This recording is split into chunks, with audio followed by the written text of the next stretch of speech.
start to have a divergence between your values and the work you're doing, then you do come into these existential crises and questions, and you start bringing it to your therapist. And those are the really rich and interesting conversations that I love to delve into.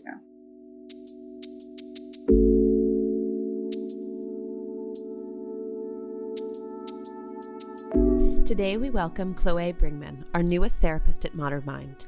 Chloé's career has included psychotherapy, finance, and operations across nonprofit and tech sectors.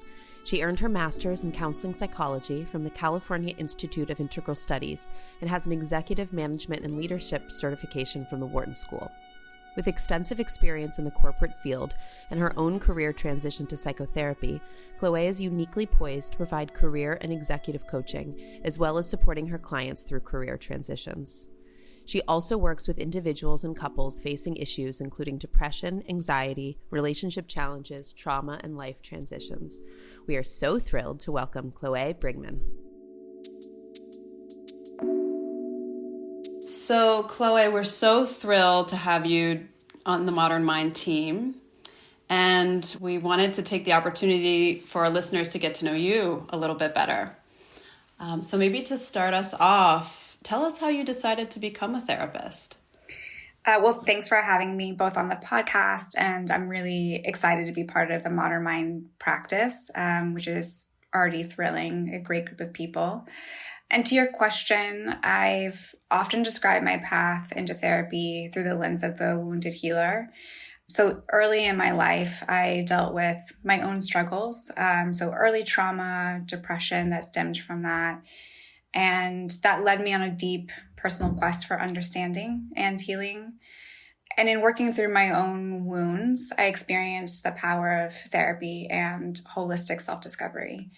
It wasn't just about alleviating the symptoms for me. It was also about finding meaning in my struggles. I'm a big proponent of Viktor Frankl and his whole philosophy around finding meaning in pain and life in every aspect. And so I realized that the very challenges I was facing were also lighting the way towards my life's calling. And this history of personal healing became kind of a foundation of empathy for me, because I know firsthand what it feels like to be vulnerable and seeking help. I can sit with patients and understand their uncertainty, their pain in a genuine and authentic way. I remember being in my master's program and telling a professor that I had resisted being in therapy as a therapist for a very long time, because I was afraid that it was a means of me fixing myself. And he said, that's the right reason for you to be here, because you're able to walk your own path towards healing and thus understand another's path towards healing. So beautiful. Thank you for sharing that. And I love this idea of the wounded healer. You've walked that path before, and we can really only bring our clients as far as we've walked. And so to have gone through your own experiences and really bringing that into the room, your patients are very lucky to be able to walk that with you. So what does this look like in the room? Like, how would you describe the way you work with your patients? So I was trained as an integral counselor, and that means I look at different modalities. I look at an east-west approach, and I start with looking at a holistic assessment. So that's looking at a patient's life through multiple lenses, whether that's psychological patterns, physical well-being, a social environment, spiritual or existential questions and problems that they're bringing into the room. And then we co-create together what the therapeutic goals are going to look like. So I wouldn't come in and have this expert opinion on what the treatment plan is going to be and foist it upon somebody. This is going to be an integral approach around, what a mutual exploration looks like together. And then from there, the modalities might be a blend of talk therapy, body-based practices like breath work, mindfulness, exploration of meaning or purpose. I love somatic therapy. I definitely incorporate that into the modalities. And each patient's path is unique. So I would tailor the method to the individual rather than relying on a single modality. And, finally, just really respecting the pace of the individual that is in the room with me. We all have our own approaches to progress. I love this integral approach that you take with patients, that can be really useful, and that you don't say, oh, I'm the expert here on you from the beginning, right? That it's really co-created. Absolutely. I feel like I learn from the patient in the room as much as they're learning from me, where it's a mutual relationship. Mm-hmm. So we're always curious what therapists love about being a therapist. So I'm curious, what do you like about the work? What draws you to the work? Well, I mean, definitely being part of those aha moments. It's magical. Being privy to someone's growth is a privilege. I love that aspect. I think it's also a privilege to just foster a safe, authentic relationship with someone. And in integral therapy, I see each patient as their own intricate tapestry of experiences. And so it's really meaningful to explore all of those threads together. And then, it's also, I'm constantly learning.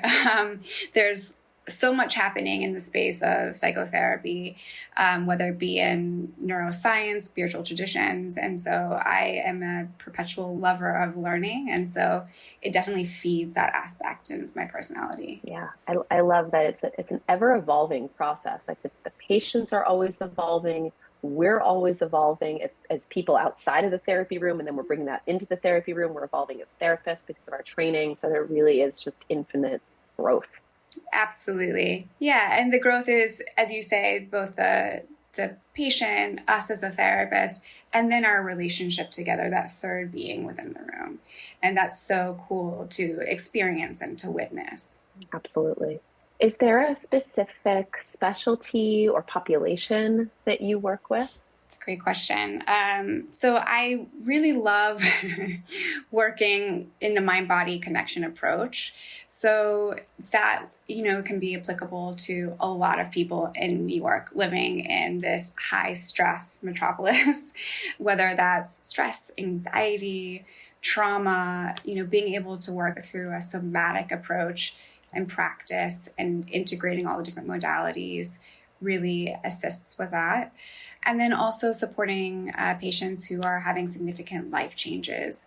So whether that's career shifts, relationship transitions, finding meaning in midlife. I just turned 40 and, we're always defining what midlife might be differently, but I'm looking for meaning myself. So, there's a lot that, I love to connect with my patients on in that aspect. So, Chloé, you were talking about that one of your specialties is life transitions. And we wanted to talk to you today specifically about career transitions, because career identity is such a big part of people's lives, particularly in a big metropolitan city like New York. So just to start us off, I wonder if you could just talk a little bit about what career identity is and how it shapes our sense of self. Why is this so important to so many people? Yeah. So I like to think of career identity as the story we tell ourselves and others about who we are and what we stand for in our professional lives. It's not just your job title or that line in your LinkedIn profile or LinkedIn bio that we put on Instagram. It's deeply tied to our sense of purpose and our values and how we see our contributions to this world. And I think the moment our work feels at odds with our values or who we believe we are, shame can creep in and other senses of doubt and uncertainty. And the important thing to remember is that a career identity is never fixed, like anything in this world. And so like any narrative or story is going to shift and grow and evolve. So Chloé, you've had some career transitions yourself, and I'm hoping that we can talk about career transitions. Career identity is really important, but so many people go through this existential crisis of changing their careers. Before we go into that, to the extent that you feel comfortable sharing, I'd love to hear about your experience with career transitions and kind of how that informs the way you think about them. Yeah, well, if anyone can relate to a shifting narrative, that's me when it comes to professional identities. If anyone looks at my LinkedIn profile, it's all over the place. But for me, it began with an unshakable feeling that the corporate path that I've been on for the past 15 years really didn't match up with the work that my heart was drawn to. So my initial vocation was originally psychotherapy. I got my master's in integral counseling, was on a great path with that, but due to the joys and life surprises and opportunities, I found myself in different varieties of sectors, so including finance, nonprofit, and tech with a focus on operations. So kind of dragged away from my initial love of psychotherapy. But I always felt this pull to return to my love of meeting people where they're at and learning their stories and walking with them on their path to self-discovery and integration. I say self-discovery with like a capital S for ourself, like the full holistic self.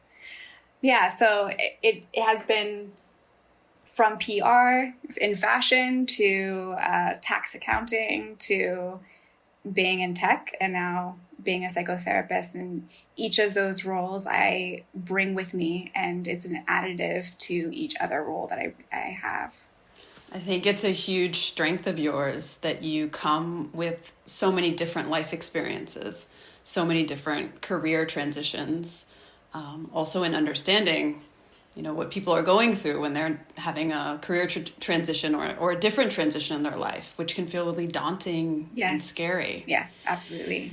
And I wonder, how did you know in your nervous system each time it was time for a change? Like, what cued you into, okay, I think it's time to consider a shift? Yeah. Well, I believe that if we actually tap into that mind, body, spirit alignment, we know. So there's that quiet voice that will not stop nudging us in the direction that we need to go to. If there's this persistent dread or heaviness around your job, the Sunday scaries or the Monday morning pit in your stomach, like that we might brush off as a norm in our society. But if it's chronic, that's definitely something to pay attention to. And for me, that was something that was persistent and I had to pay attention to.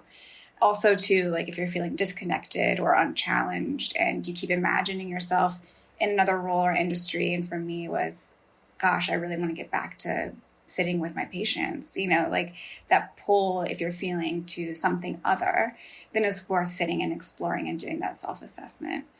And also too, I think like the internal voice of, are my values in alignment with my employers? Is this creating turmoil or is this creating joy?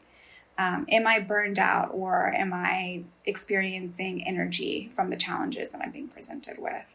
So again, it's that those first clues of somatic intelligence, the analyzer, and your spirit.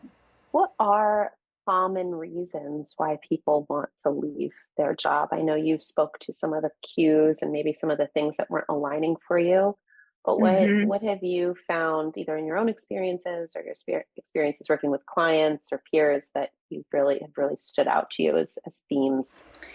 Well, I think that career transitions specifically are becoming more and more frequent. Gone is the era of being with one company for 40 or 50 years.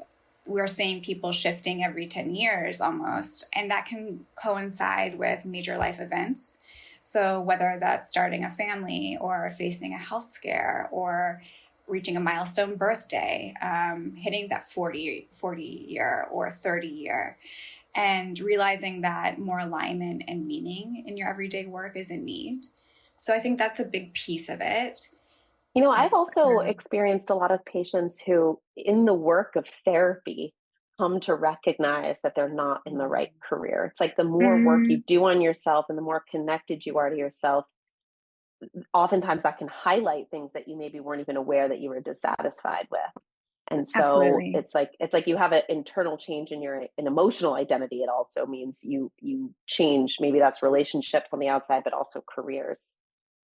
And that can be really, yeah, that can be just like a big decision and kind of whole kind of monumental emotional experience to then have to both awaken to what you're dissatisfied with, but then know even where to go from there. Absolutely. I think to what you're pointing to is really important, that within being in the therapeutic relationship, the emotional connection to oneself is heightened. And we, preference in, I think, Western society, the first brain, our analyzer. But Aborigine tradition sees the gut as the first brain. That's the primary brain. And when we're in a therapeutic relationship, we start learning how to tap into that first brain of the Aborigines, or the second brain, as we say in the Western culture. And we start figuring out what is it that we actually are feeling, or where's the discomfort and where the interest lying, in a way that the logical brain shuts down in a normal pattern in our Western society. Yeah. So important for people to get in touch with that gut feeling they have, to really get in touch with, what is my nervous system telling me? Yes. And sometimes people get in touch with what their nervous system is telling them, and then they experience a different kind of dread, which is, oh no, how am I gonna do this? It starts to get sometimes really scary. Like, I know I need to make a change, but I'm afraid to. This feels really daunting. And I wonder if you could speak a little bit about that very normal experience of beginning to get scared after getting in touch with an internal knowing. Absolutely. Well, change is inherently vulnerable. So we're going to get scared being vulnerable, right? We're showing our soft underbelly. And we worry about the unknown, about whether we'll fail, about how others will judge our choices. And if we're going to measure up in the new field, imposter syndrome starts to creep up, and all of these reptilian brain parts start awakening. And it's the idea of letting go of a well-established identity, especially one that we might have clung to for a sense of self-worth, can feel like losing a part of ourselves. So I think remembering that we're not losing it, but rather shifting it and using it for a different purpose is really helpful in that moment of fear. The other part, I think, where people get some nerves and scared feelings around is that logistics can be super overwhelming. So like the finances, retraining, just the idea of starting over, and starting fresh. I felt it myself leaving a corporate, well-established job after 15 years. It's like, gosh, I worked really hard for this. Am I really going to step away from it? That's wild. But I found like the greatest moments of growth come when we're willing to stand in that vulnerability and trust ourselves enough to leap into that faith. Yeah. And I think you make that's a beautiful kind of point, especially about trusting yourself and having this different kind of relationship to yourself, while also balancing this very practical part of changing your careers, on an ideal level. Of course, if you're not feeling happy and you're not feeling aligned, then change your careers. But then you're also having to grapple with the financial practicalities. Can you afford to take a pay cut? If you want the career you want, do you have to go back to school? And what does it mean to take out loans? If you're going to have to be transitioning to someplace new and you lose your health insurance and you have all these pre-existing conditions, is that going to really jeopardize you or your family's health? And so, yeah, I'm wondering if you could speak at all to kind of the sense of, really listening and creating this different relationship to yourself, but also having to grapple with things that might be really hard to overcome to get to. And sort of, I think what I've seen in some of my patients is like the sense of feeling stuck. Like, I want to leave, or I'm not happy, but how can I really make the leap when it's going to be such a cost to my life? Right. Absolutely. I like to couch things in terms of like project management. So bear with me. But when we're doing, let's say, like a big technical release, we're not going to start planning for like the release date immediately. We're going to break it out into milestones and into like smaller tranches of work. And I would suggest the same thing for a career change, right? It's such a big shift that we don't need to go all in at one time, but rather take smaller steps. So you can help feel that sense of control, which helps alleviate the sense of fear that we were talking about earlier. So like if you're retraining or getting an additional certification, you can do it on a part-time basis, or, put it through a longer period of time if you're able to do so. If your larger life plan allows for that. I also think emotional resilience is very important through that transition.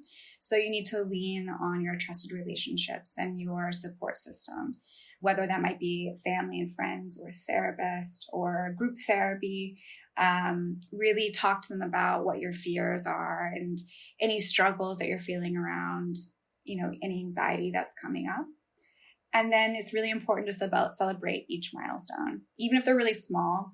So for instance, when I redid my resume, like it was a beast just starting. I didn't want to start it at all, but going through the process and then being complete with it and feeling really positive, I celebrated that. And it was acknowledging that I was moving through this path to what I knew inevitably was going to be a better fit for me at the end. That's great advice. Just to take it slow and take the bites that you can chew on, right? Not to do more or to feel like everything has to come all at once.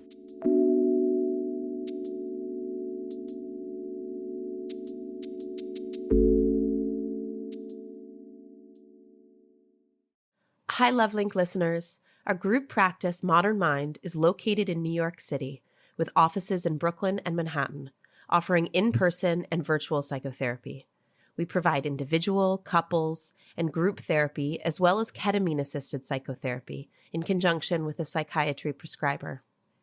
Therapy is a powerful experience that can transform your life and help you live it to its full potential. We're here to help take you where you want to go. To find out more about our practice, visit www.modernmind.co or email info@modernmind.co to be connected with one of our therapists. I also wonder what advice you have for people who know they want to make a career change, but they're not quite sure where they want to go yet. So they know that where they are isn't where they want to be, but they want to explore possibilities. Do you have any advice about how to go about doing that? Well, I think number one is research, right? And reaching out and not being afraid to trust that people are interested in helping you. So I did a lot of informational interviews. I asked people who had done similar pivots what they had done and if they might recommend a path forward for, what would be a next step that I could take. All of that information or data points, that's really, really helpful. I had, when I was working in operations, people reach out to me consistently on LinkedIn and asking for advice on getting into operations or chief of staff work. And I was more than happy. It was actually like the delight of my week every time I got one of those contacts to meet with them for 45 minutes, hear their story, and it helped them think through what next steps might look like. And so try it on, get a mentor, volunteer in the space, and wiggle into it. See what feels good.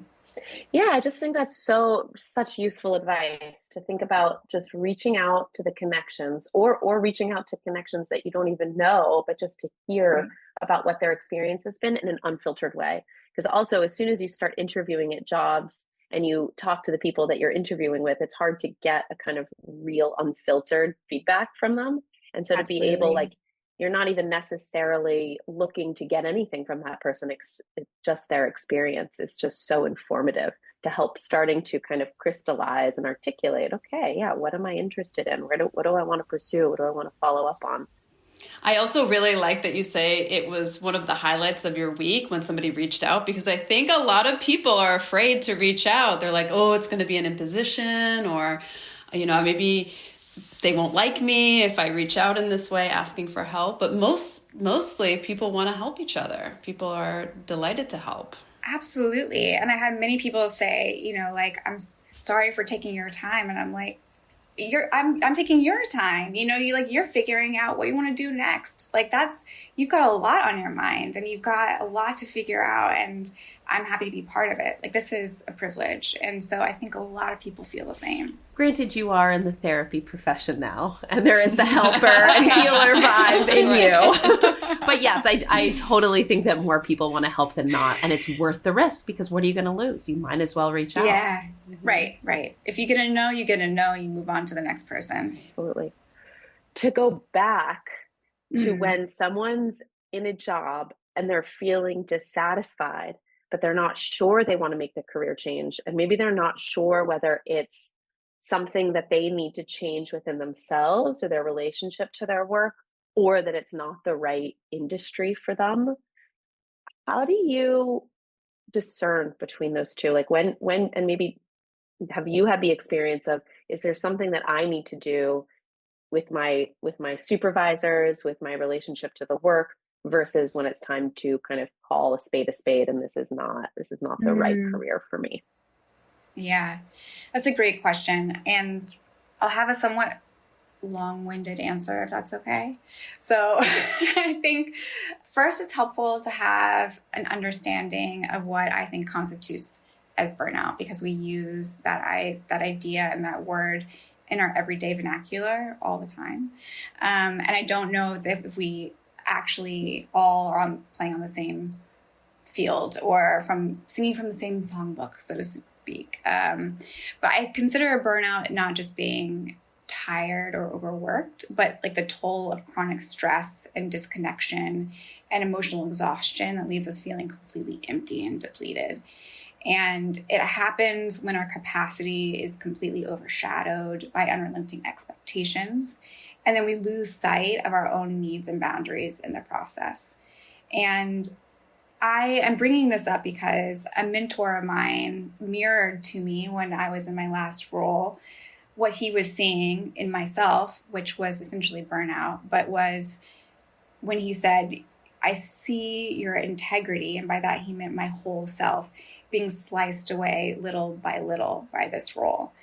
And I had been so focused on the day-to-day work, getting through the day-to-day, that I wasn't aware of the slicing away of the integrity, right? And I needed that moment of mirroring. I needed someone to say, hey, like, you're not yourself. You're in this burnout period. So I think sometimes it's an introspection. Sometimes it's listening to the small voice that's in our gut, that's persistent, that whether we are trying to work through with our boss and trying to make changes in our workload or our work-life balance, which I have a different opinion about. I think it's more integration than balance at this point, but that's another topic. So I guess the idea is it needs to come from obviously you yourself, but you need to listen to both internal and external input.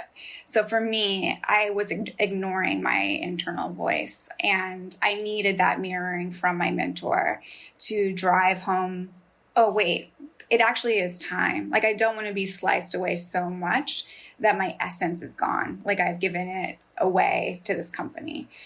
And so I think you need to kind of have regular moments of self-assessment where you're looking at your internal and external inputs and assess whether your values are still aligned with your employers and if what you're getting for your time is worth it. Because essentially they're renting your brain, right? 8 hours, 9 hours a day, hopefully not more than that. But you want to make sure that when you are working for them, you're happy. I think that's right. I think that's really well said. And I also, to add this piece around, if there are things that you're feeling really frustrated or dissatisfied with, to really examine whether they can be changed, whether they can be communicated, and making that effort to change. I think after making that effort and still feeling like either the people that you communicated to aren't receptive, or maybe changes were told to you that they were going to be changed then and never do, like really making those efforts, if you're not sure, to see if you can create a different relationship. And if you can't, then kind of go moving forward and determining what the next best step is for you. I agree with that. And also, I would say, if you're considering a career shift rather than a move from a company, for instance, it's more than needing adjustments to your work environment, like to how you're working with your boss or your manager or your workload or whatnot. I think there's usually something more to it. And it's usually about your purpose, your values, what you want your vocation to be. But I definitely agree that it's worth giving it time, communicating, being open and transparent with the people that you work with. And hopefully that there's a psychological safety to do that.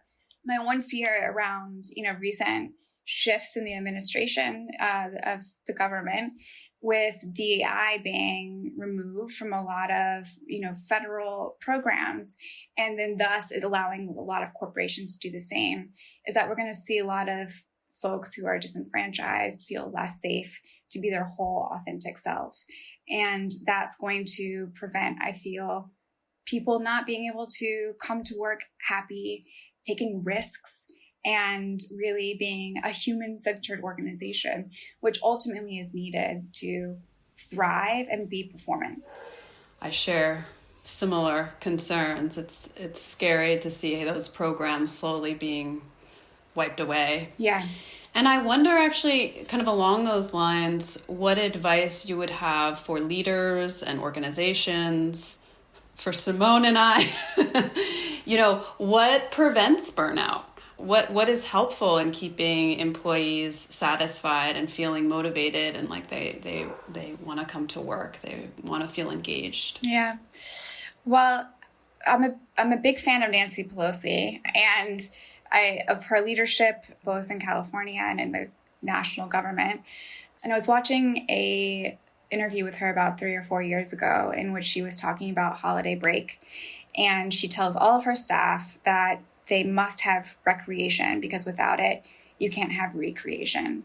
And it really stuck with me. And I think that is so essential for any work environment to insist on people having a life outside of the job, to being able to recreate and to have a generative energy and spirit that they bring back into the workforce. Because without it, you're getting a depleted mind and lack of energy for the challenges that are going to be always present in the work environment. So I think that's a really big piece of it. And aligning to interest to the work, you can always figure out how to match that to the right employee, getting peer groups together to support one another. There's all kinds of supportive ways that we can create psychological safety, which goes a really long way to engendering a sense of happiness in our workplace. Yeah, I think this piece around safety is so important. And if you can feel safe being able to both communicate and feel like you can be challenged and grow, then you can take those risks. And I think that's a really good point. And does the company or the place that you work for provide that kind of safety for you? Is a great question to think about. Yeah.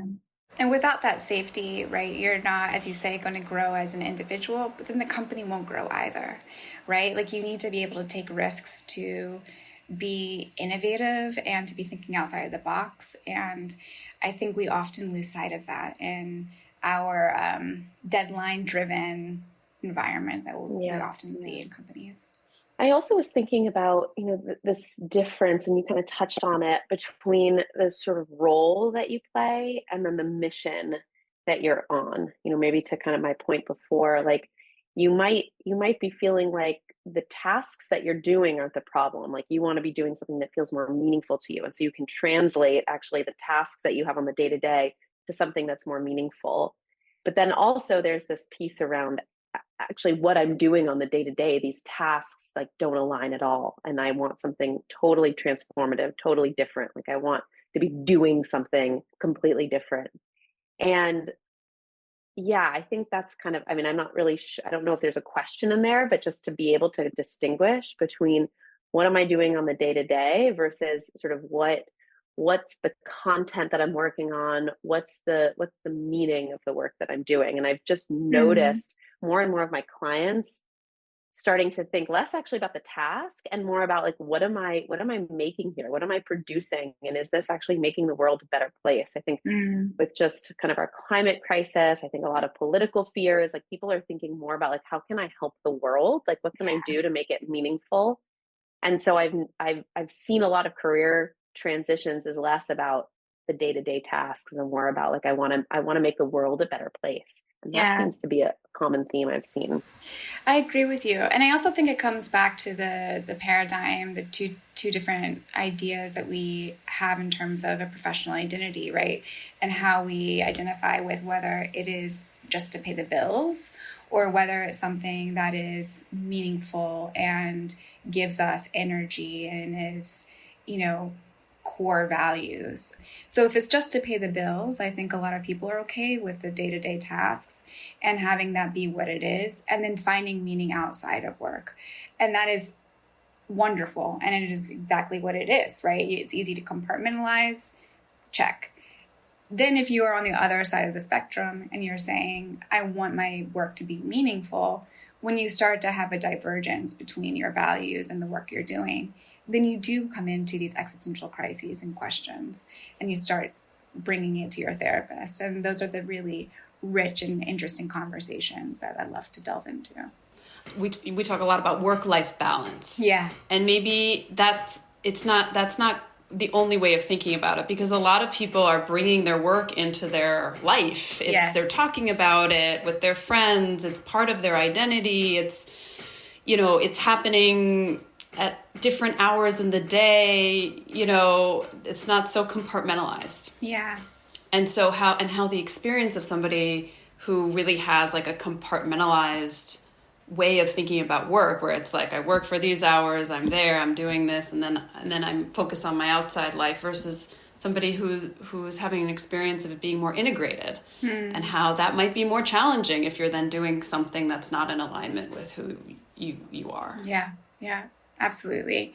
Yeah, I definitely see the majority of work environments, I would say, are less about work-life balance and more about work-life integration, because there is an expectation that you are working at odd hours, or you're thinking about work over the weekend, or you're coming back with fresh ideas, and so it's more about, how do I integrate this in a sustainable way that's tenable, that is still engendering energy, and I'm feeling excited by it, and it's not depleting me and the relationships around me.